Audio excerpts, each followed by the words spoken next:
नमस्कार, one India Hindi में आपका स्वागत है और मैं हूं आपके साथ विवेक। 26 नवंबर साल 2008 को मुंबई में बड़ा आतंकी हमला हुआ था जिसने पूरी दुनिया को हिला दिया था, जिसे 26/11 हमले के नाम से भी जाना जाता है। इस हमले में 160 से ज्यादा लोग मारे गए थे। आज इस हमले की 13वीं बरसी है। आज ही के दिन साल 2008 में लश्कर-ए-तैयबा के 10 आतंकियों ने मुंबई को बम धमाकों और गोलीबारी से दहला दिया था।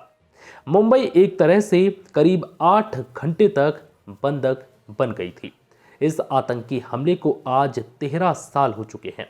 देश के इतिहास का वो काला दिन कोई भूल नहीं सकता। इस हमले में 160 से ज्यादा लोगों की मौत हुई थी और करीब 300 से ज्यादा लोग जख्मी हुए थे। मुंबई हमले को याद करके आज भी लोगों का दिल दहल उठता है। चलिए अब आपको बताते हैं क्या हुआ था उस दिन। मुंबई हमलों की छानबीन से जो कुछ सामने आया वो बताता है कि 10 हमलावर कराची से नाव के रास्ते मुंबई में घुसे थे।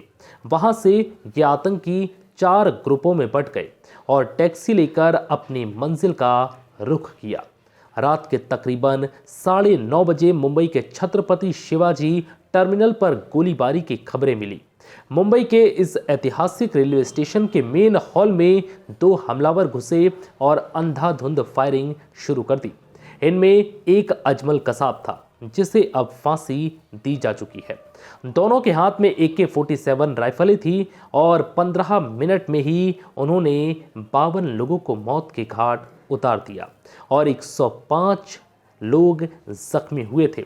आतंक का यह खेल सिर्फ शिवाजी टर्मिनल तक सीमित नहीं था। दक्षिण मुंबई का लियोपोल्ड कैफे भी उन चंद जगहों में से एक था जो 3 दिन तक चले इस हमले के शुरुआती निशाने थे। ये मुंबई के नामचीन रेस्तराओं में से एक है, इसलिए वहां हुई गोलीबारी में मारे गए 10 लोगों में कई विदेशी भी शामिल थे, जबकि बहुत से घायल हुए। इसके साथ ही 26/11 के 3 बड़े मोर्चे थे। मुंबई का ताज होटल, ओबरॉय, ट्राइडेंट होटल और नरीमन हाउस। जब हमला हुआ तो ताज में 450 और ओबरॉय में 380 मेहमान मौजूद थे। खास तौर से ताज होटल की इमारत से निकलता धुआं तो बाद में हमलों की पहचान बन गया। हमलों की अगली सुबह यानी 27 नवंबर को खबर आई कि ताज से सभी बंधकों को छुड़ा लिया गया, लेकिन जैसे जैसे दिन चढ़ा तो पता चला कि हमलावरों ने कुछ और लोगों को भी बंधक बना रखा है, जिनमें कई विदेशी भी शामिल हैं। हमलों के दौरान दोनों ही hotel rapid action force, marine commando और NSG कमांडो से घिरे रहे। एक तो NSG कमांडो के देर से पहुंचने के लिए सुरक्षा तंत्र की खिंचाई हुई, तो हमलों की लाइव मीडिया कवरेज ने भी आतंकवादियों की खासी मदद की। कहां क्या हो रहा था सब उन्हें अंदर टीवी पे दिखाई दे रहा था। 3 दिन तक सुरक्षा बल आतंकवादियों से जूझते रहे। इस दौरान धमाके हुए, आग लगी, गोलियां चली और बंधकों को लेकर उम्मीद टूटती जुड़ती रही। न सिर्फ भारत के 1.25 अरब लोगों की बल्कि दुनिया भर की नजरें ताज, ओबरॉय और नरीमन हाउस पर टिकी रहीं।